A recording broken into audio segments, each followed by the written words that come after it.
নাদরের বোন বলছে, দিদি দিদি, তোমাকে না রাক্ষস রাজা রাবণ বনবাস থেকে হরণ করে লঙ্কায় নিয়ে গেছিলেন।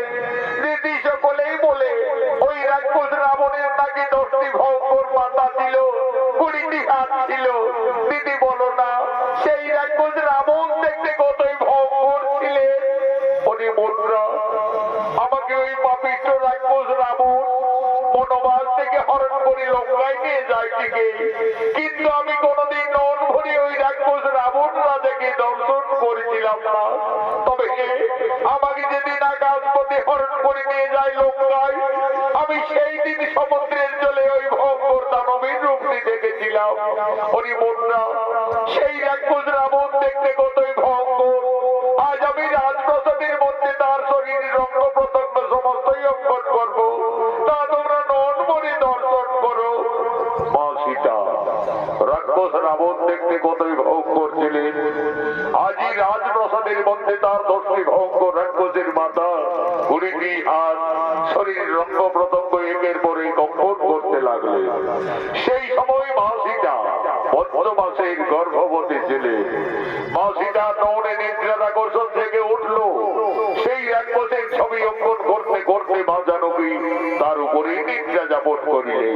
দিদি, মান্ডবী দিদি, ওই দেখো আমাদের সীতা দিদি রাক্ষস রাবণের ছবি অঙ্কন করতে করতে নিদ্রান্বিত হয়ে গেলেন।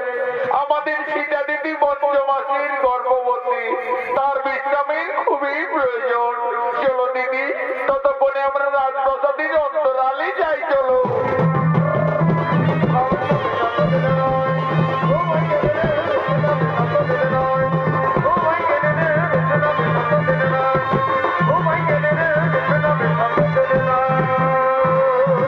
এমন সময় প্রভু শ্রী রামচন্দ্র এবং অনুজ লক্ষণ এই রাজপ্রাসাদের দিকে আগমন করছে। রাজার বেটা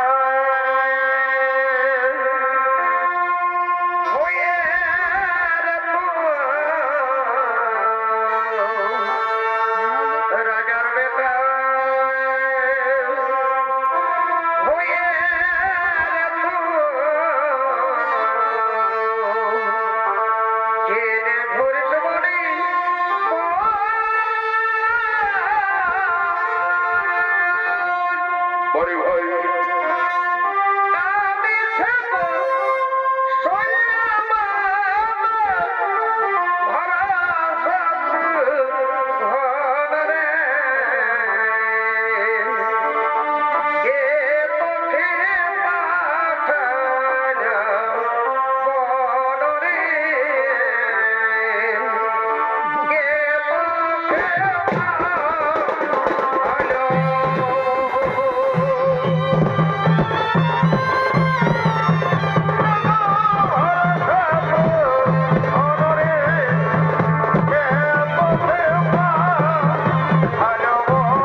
রামচন্দ্রের অভিনয় অংশ নিয়েছেন স্বর্গীয় আদালত মাহাতোর প্রধান শিষ্য ওস্তাদ যুধিষ্ঠির মাহাতো, লক্ষণের ভূমিকায় মানিক কৈবর্ত।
রানীটা রাজপ্রাসাদের মধ্যে উদ্ভ্রান্ত অবস্থায় পড়ে রয়েছে।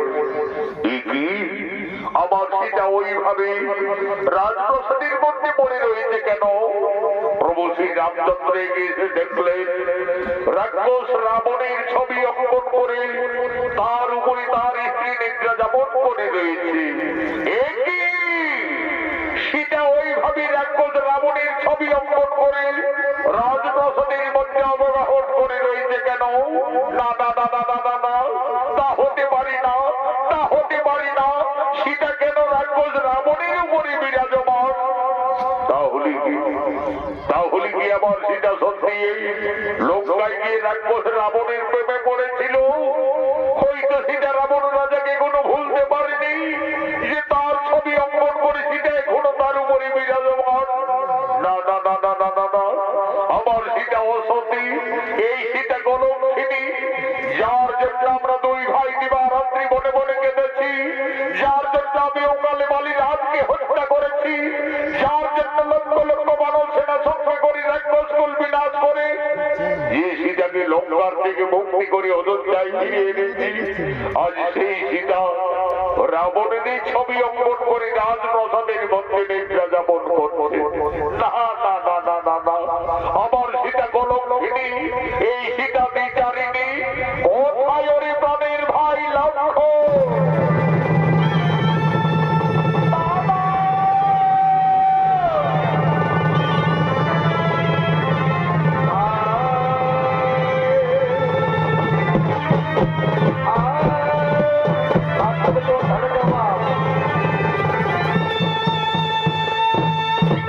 আদেশ করুন দাদা।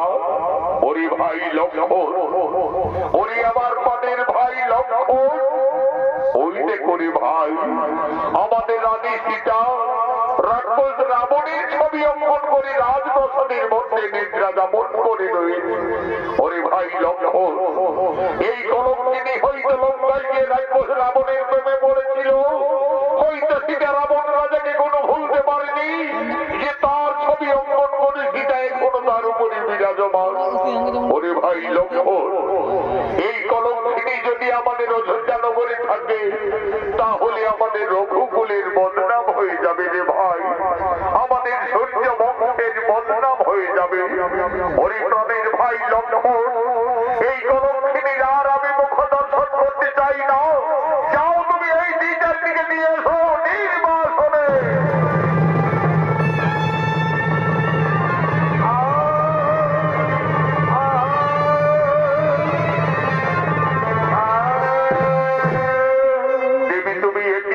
দেবী, তুমি আজ আমাদের অযোধ্যার পবিত্র মাটিকে কুলসিত করে দিলে। ধীরে ধীরে মা সীতার নিদ্রার আকর্ষণ ভঙ্গ হলো। চোখ মেলে চাইতেই মা জানকী রাজপ্রাসাদের মধ্যে তার দেবন লক্ষ্মণকে দেখতে পায়। লক্ষ্মণ, একই ভাই তুমি প্রাসাদে? দেবী, তুমি একই করেছ দেবী? তুমি কেন রাক্ষস রাবণের ছবি অঙ্কন করলে রাজপ্রাসাদের মধ্যে? তুমি তার উপরে শহর করে নিদ্রা যাপন করতেছিলে। তুমি কি সত্যি লঙ্কায় গিয়ে রাক্ষস রাবণকে ভালোবেসেছিলে? তুমি কি রাবণ রাজাকে কোনো ভুলতে পারোনি? না রে ভাই লক্ষ্মণ, আমি কিছু ভুল করিনি রে ভাই। আমায় শুধু আমার বান্ধবী উর্মিলা বন্ধের বোঝাবার জন্য এই রাক্ষসের ছবিটি আমি প্রাসাদের মধ্যে অঙ্কন করেছিলাম রে ভাই। তুমি জানো না দেবী, এই অপরাধে তুমি কলঙ্কিনী, এই অপরাধে তুমি বিচারিণী। এই রাক্ষস রাবণ তোমাকে বনবাস থেকে হরণ করে লঙ্কায় নিয়ে যায়, সেই রাবণের ছবি অঙ্কন করে তুমি ভুল করেছ, অপরাধ করেছ। প্রভু শ্রী রামচন্দ্র আর কোনদিন তোমার মুখ দর্শন করবে না। আমায় আদেশ দিয়ে গেলেন এই মুহূর্তেই তোমায় দিতে হবে নির্বাসনে।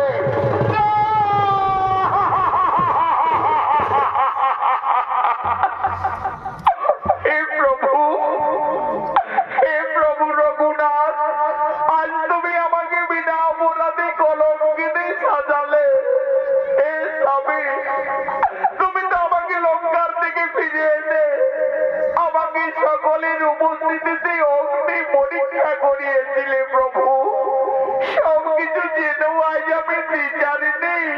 ওরে ভাই লক্ষ্মণ, তোমার দাদা যখন আর আমার মুখ দর্শন করবে না, তাহলে আমার এই অনুযায়ী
আজ মনের দুঃখে মা সীতাকে দেখে বনবাসী যাচ্ছে।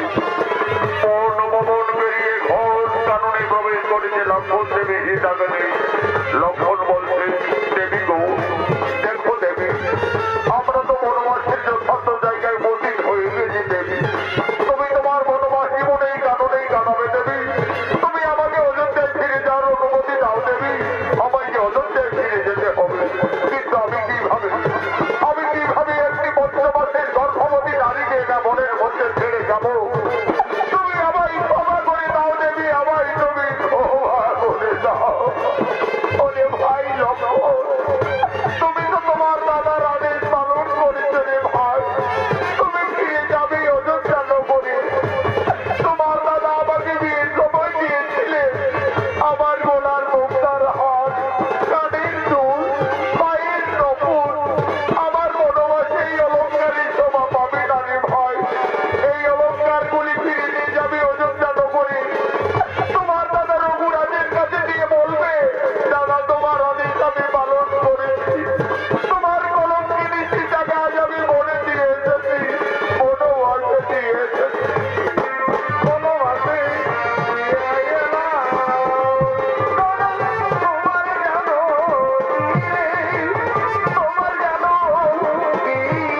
বনবাসে আসতেই হবে। মা সীতা, তুমি কেঁদো না মা, তুমি কেঁদো না। বিধির বিধান কেউ লঙ্ঘন করতে পারি না মা, বিধির বিধান কেউ লঙ্ঘন করতে পারি না। মা সীতা, তোমার বনবাস জীবন কাটাবার জন্য আমি এই তপবনে পূর্বেই একটি সুন্দর পাতার কুটির নির্মাণ করে রেখেছি। চলো মা জানকী, তুমি না কেঁদে না ভেবে তোমার বনবাস জীবন ওই পাতার কুটিরেই কাটাবে। চলো। আমার মা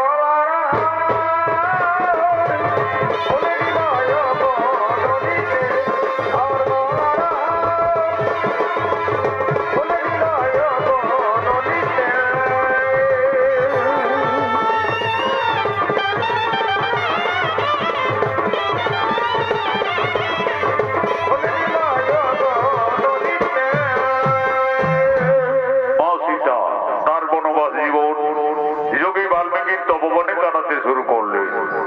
মা সীতার গর্ভের যখন 10 মাস 10 দিন পূর্ণ হয়ে যায়, সুন্দর একটি পুত্র সন্তানের জন্ম দিলেন। আদর করে ঋষি বাল্মীকি সেই ছেলের নাম রাখলেন লব। লব দিনের পর দিন মুনির আশ্রমে বড় হয়। আজ যোগী বাল্মীকি যোগ সাধনার জন্য তপবনের দিকে আগমন করছে।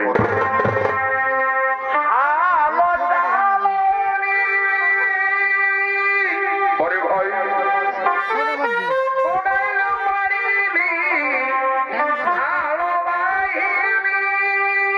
আচ্ছা আচ্ছা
যাও মা, তুমি আর বিলম্ব না করি তাড়াতাড়ি স্নান সেরে জল নিয়ে ফিরে আসবে। যাও।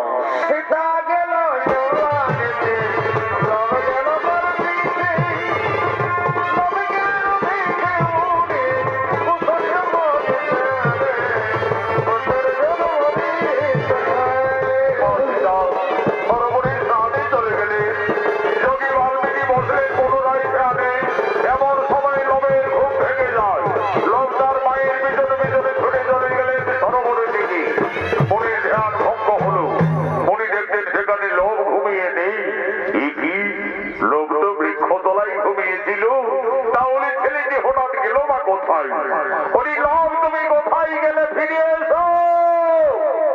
না না না না, এদিকে তো লোভকে কোথাও দেখতে পাওয়া যাচ্ছে না। তাহলে কি বাগানে আমদান খেতে গেল নাকি বাবা? ছোট্ট বালক কাছ থেকে পড়ে যাবে। ওরে লোভ, তুমি কোথায় গেলে? ফিরে এসো। না না না না না, এই তপবনে লোভের কোথাও কোনো বার্তা পাওয়া যাচ্ছে না। তাহলে কি কোনো হিংস্র জন্তু ছেলেটাকে খেয়েই ফেললো নাকি বাবা? তাহলে তো সর্বনাশ হয়ে যাবে। সীতা সংসার হারা জনম দুঃখিনী বনবাসিনী, তার একমাত্র সম্বল তার পুত্র লোভ।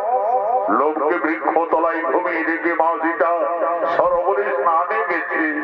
ফিরে এসে তার পুত্রকে না দেখতে পেয়ে নিশ্চয়ই মা জানকী কেঁদে কেঁদে পুত্র সঙ্গে প্রাণ ত্যাগ করবে। না না না না না না, আমি যোগী বাল্মীকি, আমি মা সীতার আর দুঃখ দেখতে পারবো না। ঋষি বাল্মীকি লোককে তপবনে না দেখতে পেয়ে রবির মতো আরেকটি সন্তানের মনে সৃষ্টি করছে। সীতা গেল জোলা গেছে, লব গেল পরদিশে, লব গেল দেখে মনে, কুশল মনে রে, কুশল মনে। সীতা গেল জোলা গেছে, লব গেল পরদিশে, লব গেল দেখে মনে, কুশল মনে রে, কুশল মনে। মা সীতা সরোবর থেকে স্নান করে ফিরে এসে দেখছে লোভীর মতো আরেকটি ছেলে সেই বৃক্ষ তলায় ঘুমিয়ে রয়েছে। বাবা বাবা, ওই ছেলেটি আবার কোন ছেলে বাবা? কেন মা সীতা, তোমার পুত্র লোভ। তুমি এই তো বলে গেলে বাবা আমার সন্তান ঘুমিয়ে আছে, তাকে তুমি দেখো। আমি তো দেখছি মা, তোমার পুত্র তো বৃক্ষ তলায় ঘুমিয়ে রয়েছে। না বাবা, তোমার কথা ভুল হচ্ছে। এই দেখো বাবা, আমার ছেলে তো আমার পিছনে পিছনে সরোবরে ছুটে গেলে। মা সীতা, আমার ভুল হয়ে গেছে মা, আমি ভুল করে ফেলেছি মা। আমি ভেবেছিলাম লোভকে এই তপবনে কোনো হিংস্র জন্তু খেয়ে ফেলেছে। আমি তোমার দুঃখ না সইতে পেরে মা জানকী, আমি যে লোভের মতো আরেকটি সন্তানের সৃষ্টি করিলাম মা। লোভ যেমনি তোমার পুত্র আমি সৃষ্টি করেছি, তার নাম হবে কুশ। কুশ হবে তোমার ঠিক তেমনি পুত্র। কুশ কুশ কুশ, তুমি উঠে এসো কুশ। ওই দেখো কুশ, তোমার মাথা দাঁড়িয়ে রয়েছে। যাও কুশ, তুমি তোমার মায়ের কোলে চলে যাও। মা সীতা একটি সন্তান ছিল। যোগী বাল্মীকির আশীর্বাদে মা জানকীর তপবনে দুইটি পুত্র হলো। তার দুই সন্তানকে নিয়ে মা সীতা তার বনবাস জীবন আনন্দেই কাটাতে চলেছে। তার মজপতি তার লোকিরার বেলাওরে, মজপতি তার মজপতি তার লোকিরার বেলাওরে, সবাই মনে মনে বলি উঠিল, সে হই আমার প্রাণ রে, মজপতি তার মজপতি তার। এদিকে অযোধ্যায় মহারাজ শ্রী রামচন্দ্র সমেত যজ্ঞের আয়োজন করেছে। যজ্ঞ সভায় কুলগুরু বৈশিষ্ট্য, রাজা রামচন্দ্র, ভরত, লক্ষ্মণ, শত্রুঘ্ন সকলেই আগমন করছে। সাধু সঙ্গমীরে বলে ভাই, ওনি কে বাজারে সাধু সঙ্গমীরে, আচ্ছা আচ্ছা, ওনি কে বাজারে আমি না হেরি সংসারে, আমি না হেরি সংসারে।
যজ্ঞ সভায় অশ্বমেধ যজ্ঞের ঘোড়া আগমন করছে।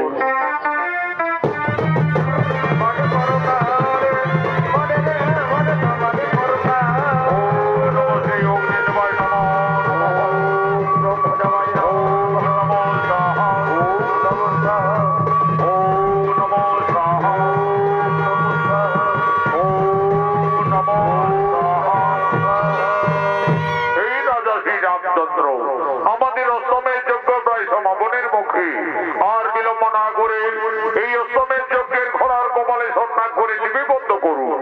এই ঘোড়া অযোধ্যার মহারাজ শ্রী রামচন্দ্রের অশ্বমেধ যজ্ঞের ঘোড়া।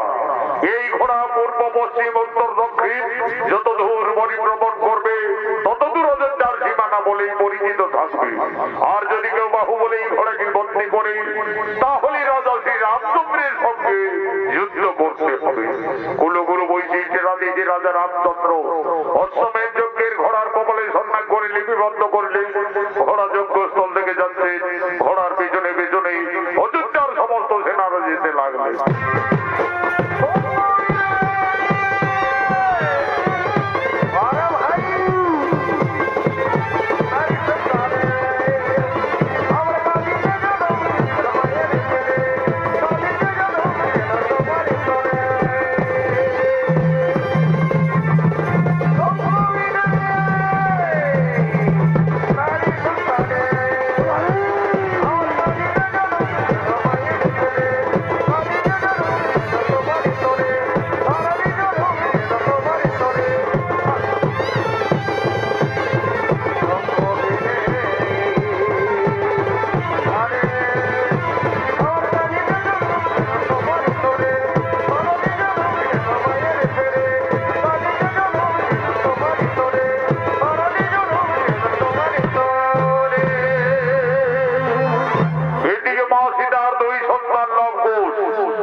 এখন তারা দুই ভাই অনেক বড় হয়ে যায়। আজ তারা মনির আনন্দে মনির তপবনে খেলা করার জন্য দুই ভাই আগমন করছে।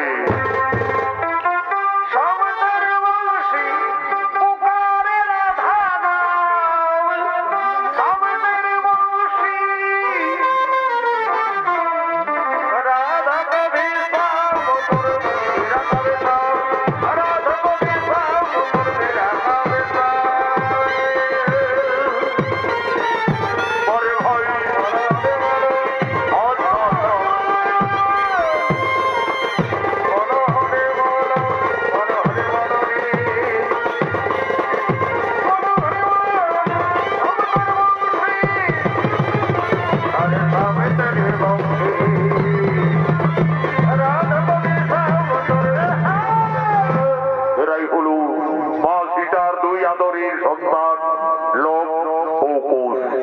লব কুশ দুই ভাই গুরু বাল্মীকি আশ্রমে অস্ত্র শিক্ষা বিদ্যা শিক্ষা শিখতে শিখতে এখন তারা দুই ভাই অনেক বড় হয়ে যায়। আজ তারা মনির আনন্দে মনির তপবনে খেলা করার জন্য দুই ভাই আগমন করেছে। এই লব কুশের অভিনয়ে আপনাদের মহান মঞ্চে মঞ্চস্থ হয়েছে বিহার, বেঙ্গল, ঝাড়খণ্ড আন্দোলন সৃষ্টিকারী পুরুলিয়া জেলার জঙ্গলমহল মেডেল প্রাপ্ত দুই তরুণের রোমান্টিক জুটি আকাশ চন্দ্র মাহাতো, মঙ্গল চন্দ্র মাহাতো।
আসছে।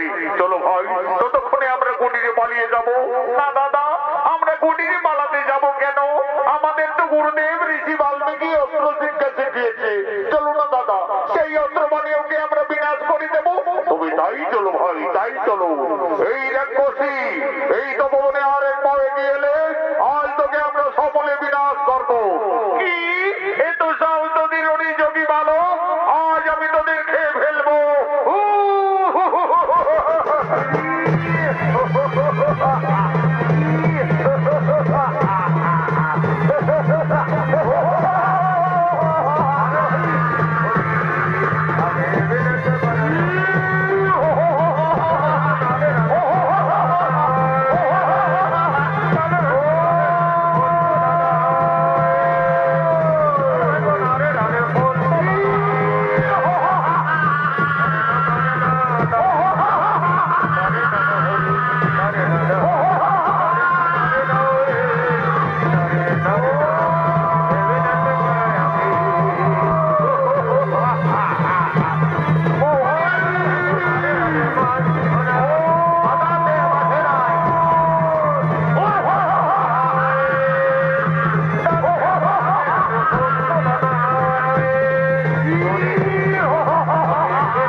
আমি তোমাদের দুই ভাইকে অস্ত্র শিক্ষা পরীক্ষার নেই।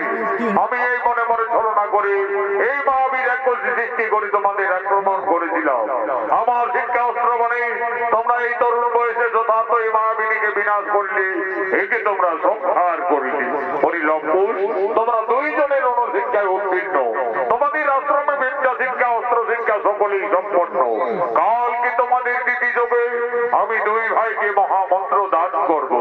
কিন্তু দেখো লম্বুষ, গুরু বাল্মীকির আশ্রমে বিদ্যা শিক্ষার পরে অস্ত্র শিক্ষার পরে গুরুদেবের চরণ তলে যৎকিঞ্চিত গুরু দক্ষিণা দিয়ে আশীর্বাদ দিয়ে দিতে হয়। মনে রাখবে, কালকে তোমাদের দুই ভাইয়ের গুরু দক্ষিণার দিন। তাই হবে জীবন, আমরা কালকে আশ্রমে আসার সঙ্গে সঙ্গে আমাদের মাতা জননীর কাছ থেকে আমরা যথার্থই গুরু দক্ষিণা নিয়ে আসবো। দেখো লম্বুষ, মনে থাকে যেন কালকে তোমাদের দুই ভাইয়ের গুরু দক্ষিণার দিন।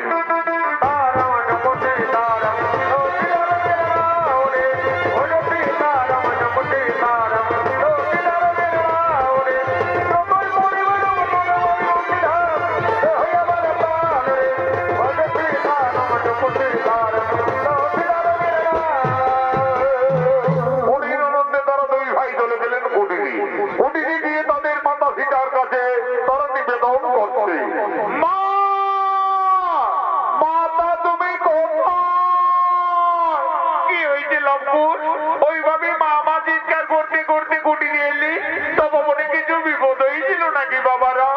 না মাতা, আজ আমরা তপবনে একটি ভয়ঙ্কর রাক্ষসীকে দুই ভাই বিনাশ করে দিয়েছি মা। আমাদের গুরুদেব বলেছেন আমরা অস্ত্র শিক্ষায় সফল হয়ে গেছি মা। আমাদের বিদ্যা শিক্ষাও সম্পন্ন। কালকে আমাদের আশ্রমে গুরু দক্ষিণা দিতে হবে। দাও মা, আমাদের গুরু দক্ষিণা দাও। ওরে লম্বুষ, ওরে পুত্রগণ, তোমরা তো দুই ভাই বড় হয়েছ, তোমরা তো সকলেই বুঝতে পারছো আমরা যে বনবাসী বাবারা, আমাদের কুটিরে কিছু নেই লম্বুষ। আমি কি দিয়ে তোমাদের গুরু দক্ষিণার থেকে মুক্তি করব? মা, তুমি কেন না মাতা, তোমার দিবারাত্রি কান্না আমরা যার কিছুতেই সইতে পারি না। জানো মা, আমাদের গুরুদেব বলেন চুরি করা অপরাধ, কিন্তু যে না অপরাধ নয়। ওই দেখো মাতা, ওদেরই নগর দেখা যাচ্ছে। চলো না মা, আমাদের গুরু দক্ষিণার জন্য সকলের কাছে কিছু কিছু সাহায্য চেয়ে নেবে। মা সীতা, একদিন ছিলে নজর যায় মহারানী, আজ সে ভাগ্য ভেঙে সংসার হারা জনম দক্ষিণী বনবাসিনী। তার দুই সন্তানের গুরু দক্ষিণা দেওয়ার মতো মা সীতার কুটির নগরীর দ্বারে দ্বারে সকলের কাছে করজোড়ে নিবেদন করছে, হে ভক্তগণ, আজ আমি খুবই সংকটে পড়েছি। আমার দুই সন্তানের গুরু দক্ষিণা দেওয়ার মতো আমার কাছে কিছুই নেই। আজ আমি সকলের কাছে করজোড়ে নিবেদন করছি, আপনারা সকলেই কিছু কিছু সাহায্য করে আমার দুই অমন সন্তানের গুরু দক্ষিণার থেকে আপনারা মুক্তি করে দেন, মুক্তি করে দিন।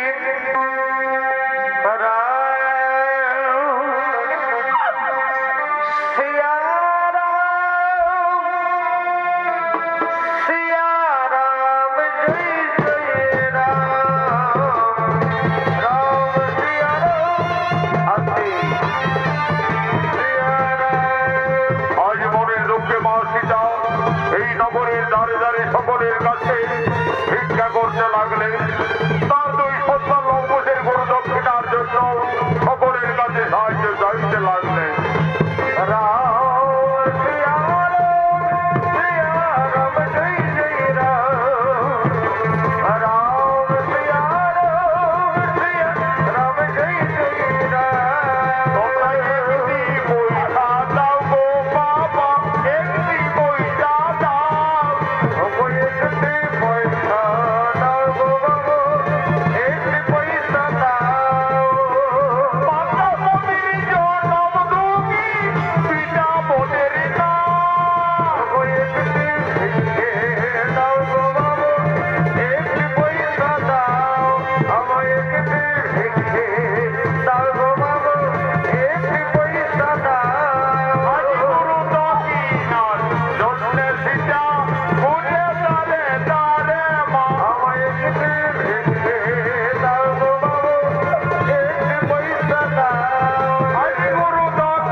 তার দুই সন্তান লঙ্কুশের গুরু দক্ষিণার জন্য নগরী নগরী দ্বারে দ্বারে সকলের কাছে ভিক্ষা চাই।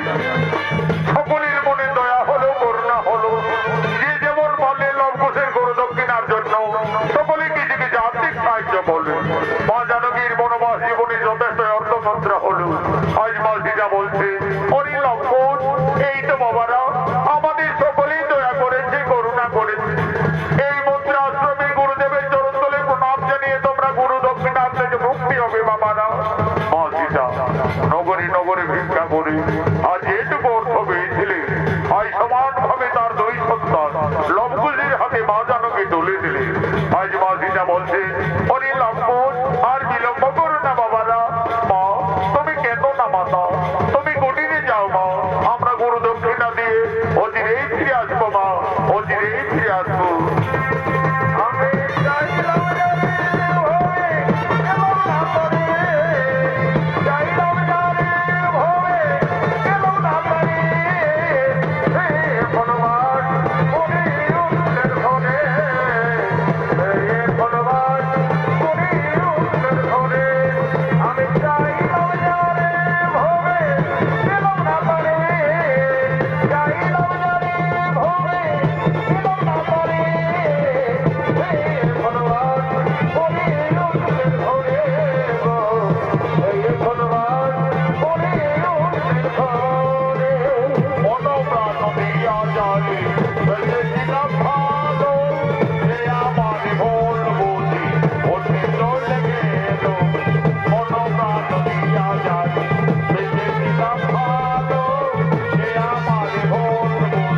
আমরা আমাদের গুরু দক্ষিণা নিয়ে এসেছি, এই সামান্য অর্থ মুদ্রা নিয়ে আমাদের আশীর্বাদ করো, আমাদের গুরু দক্ষিণার থেকে মুক্তি করে দাও।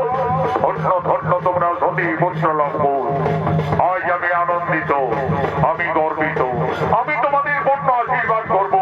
তোমরা আরো কারো ভঙ্গর হবে, আরো ভোগ পর্যন্ত হবে।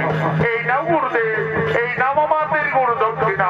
ওরে লম্বর, আমাকে যে বিশেষ কাজে কয়েকদিনের মতো কপিল মুনির আশ্রমে যেতে হবে, তাই এই তপবনে ফিরে আসা না পর্যন্ত আমি তোমাদের দুই ভাইয়ের হাতে এই তপবন রক্ষার দায়িত্ব ভার দিয়ে যাচ্ছি।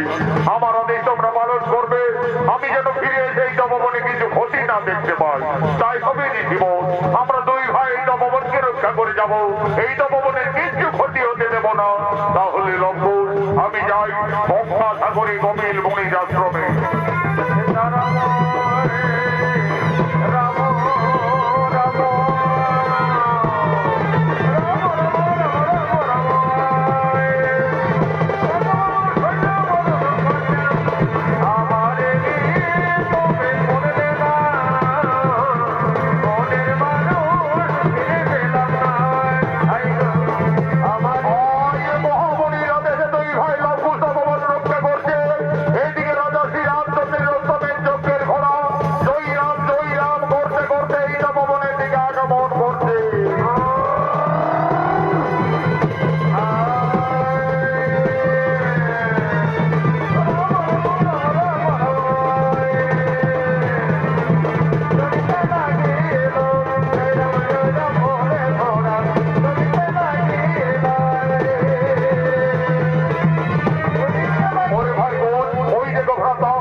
ওই দেখো, ওই ঘোড়ার কপালে কি লেখা আছে?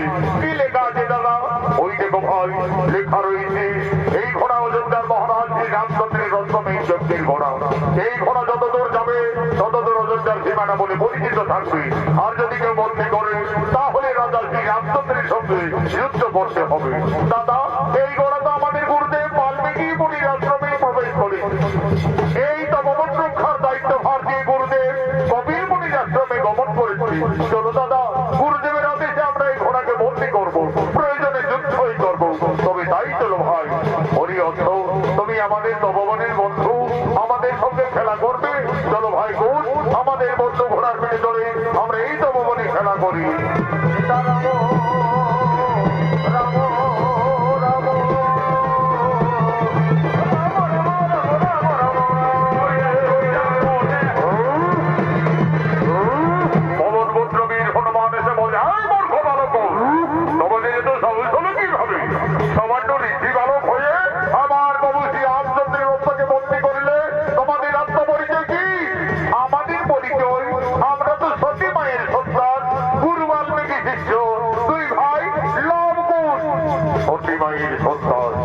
অন্তর্যামী পবন পুত্র হনুমান বুঝতে পারলেন এরাই মাতা সীতার সন্তান।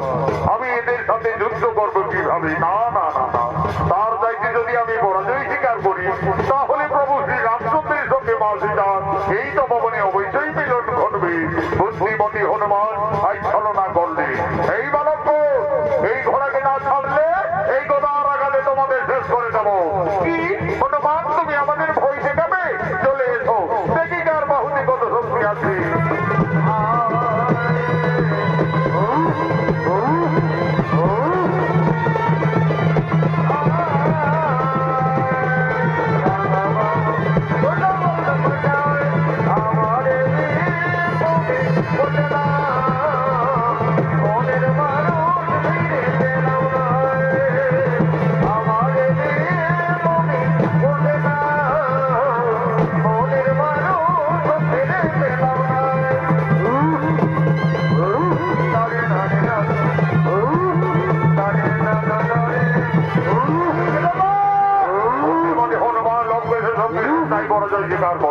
লঙ্কন হনুমানকে বন্দী করলেন তপবনের বৃক্ষটানে। এমন সময় উপস্থিত হয়ে যায় ভরত ও শত্রুঘ্ন। এই বালক, আমাদের রক্তকে তোমরা বন্দী রেখেছো কেন? মুক্তি করে দাও, না হলে আমাদের সঙ্গে রণ করতে হবে।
মমন পুত্র বীর হনুমানকে বন্দি রেখেছি অশ্বমেধ যজ্ঞের ঘোড়াকে।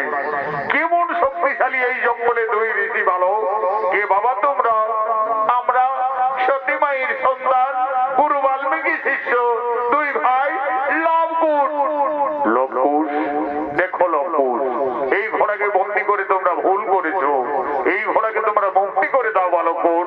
তাহলে তুমি এই কি অযোধ্যার মহারাজ শ্রী রামচন্দ্র? হে বালকুশ, তোমাদের অনুমান সত্য। আমি অযোধ্যাপতি ত্রিলোকজয়ী রাজা শ্রী রামচন্দ্র। রাজা, ওই ঘোড়ার কপালে লেখা আছে এই ঘোড়া যতদূর যাবে ততদূর অযোধ্যার সীমানা বলেই পরিচিত থাকবে।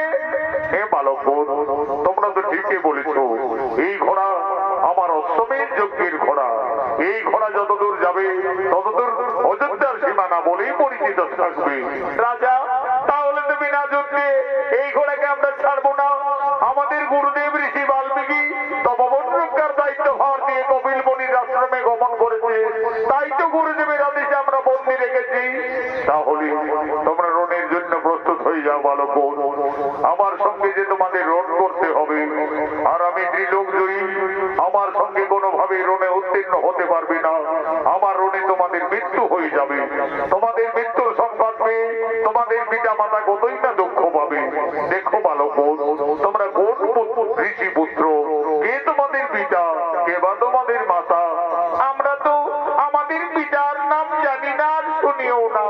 এইটুকু জানি সতী মায়ের সন্তান, দুই ভাই লবকুশ। লবকুশ, তোমরা তোমাদের পিতার নাম জানো না? আমি কিভাবে এই অবোধ বালকদের সঙ্গে রণ করতে পারি? দেখো লবকুশ, তোমরা অবোধ বালক আমার পুত্র সম। যদি একবার আমায় পিতা সম্বোধন করো, পুত্র ভেবে আমি তোমাদের ক্ষমা করে দেব। এই রাজা, তোমাকে আমরা বাবা বলবো কেন? তুমি আমাদের বাবা বলো। শান্ত হো বালকুশ, আমি যদি তোমাদের বাবা সম্বোধন করি তাহলে বিনা যুদ্ধে আমার এই অশ্বকে তোমরা মুক্তি করে দেবে তো? তা না হয় পরে দেখা যাবে, আগে বলে দেখো তো। আচ্ছা বালকুশ, আমি না হয় তোমাদের বাবাই বললাম। এই রাজা, তুমি কাকে বাবা বললে? আমাকে বাবা বললে না আমার দাদা লবকে বাবা বললে? কেন বালকুশ, আমি তোমাদের দুই ভাইকেই বাবা বললাম। তাহলে বলো দেখি রাজা, তোমার মায়ের কোটা স্বামী? এই মূর্খ তরুণ ঋষি বালক, তোমরা সাবধান হও। তোমরা অযোধ্যার মহারাজ শ্রী রামচন্দ্রের রণে উপস্থিত রয়েছ। হ্যাঁ, আমরা সতী মায়ের সন্তান, রণকে ভয় পাই না রাজা। চলে এসো সম্মুখ সমরে, বিনা যুদ্ধে না ছাড়িব অশ্বমেধ যজ্ঞের ঘোড়া।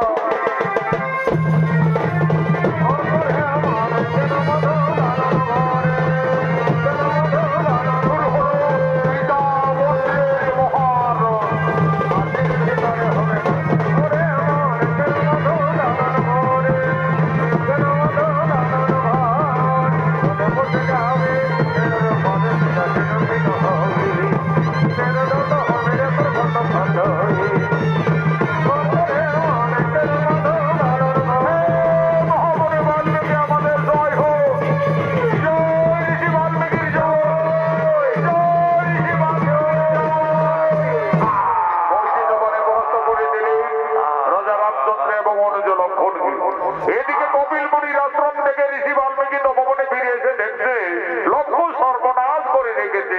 ওরে শিষ্যগণ, ওরে লবকুশ কোথায় তোরা? আমারও বর্তমানে এইভাবে তপবনে অত্যাচার কেন? ঋষিবর, আমরা তো তোমার আদেশ পালন করে চলেছি। এই তপবন রক্ষা করতে গিয়ে এই সমস্ত যোদ্ধাদের রণে পরাস্ত করে রেখেছি। ঋষি দাদু, একটি জান্ত হনুমানকে পরাস্ত করে এই জঙ্গলের লোতায় পাতায় আমরা বন্দি করে রেখেছি। তোরা আবার হনুমান নাকি? কোথায় হনুমান বন্দি রেখেছ? ওই দেখো ঋষি দাদু, ওই তো ভবনের বৃক্ষটা। এই যে আমার মমন পুত্র বীর হনুমান রে বাবা, এই হনুমানের সঙ্গে ঝগড়া করেছো? ওরে লবকুশ, এই রাজাদের না জেনে না শুনে কেন আঘাত করেছো? যা যা যা, তোদের মাতা সীতাকে তোরা তাড়াতাড়ি তপবনে ডেকে নিয়ে আয়। তোদের মাতায় বলবে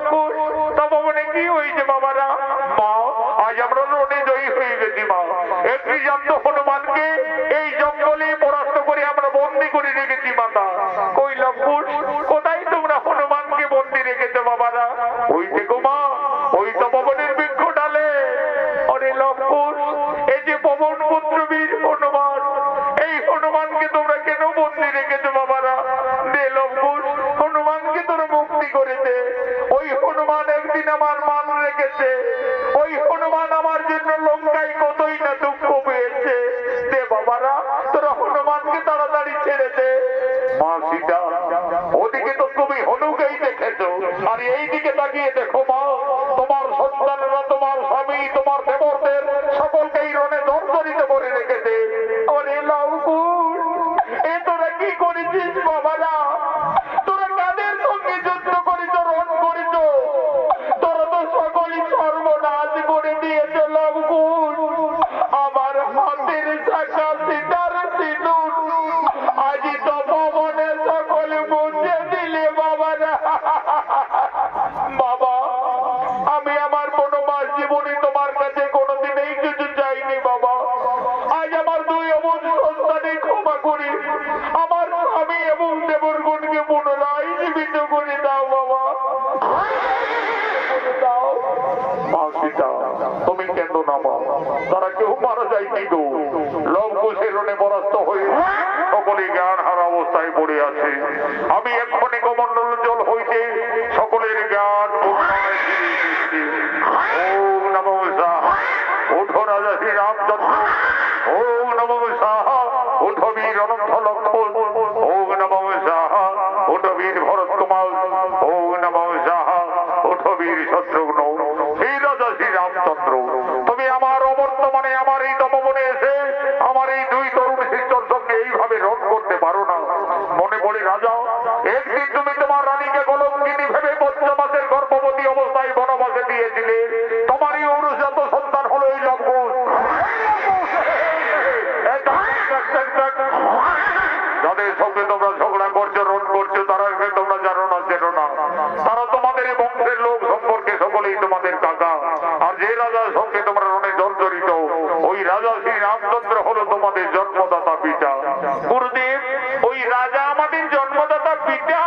হে লবকুশ, তোমরা তো রাজপুত্র। যাও, তোমাদের ভুল স্বীকার করি অবিলম্বে করো জোরে ক্ষমা চেয়ে নেবে যাও। পিতা, আমাদের ক্ষমা করে দাও পিতা, আমরা ভুল করে রণ করেছি। ওরে লবকুশ, আজ আমার মনে পড়েছে বাবারা, আমি যেদিন রাক্ষসকুল বিনাশ করি লঙ্কার থেকে আমার সীতাকে অযোধ্যায় ফিরিয়ে এনেছিলাম, সেই দিন রাবণের মাতা নিকোষা কেঁদে কেঁদে আমায় অভিশাপ দিয়েছিলেন।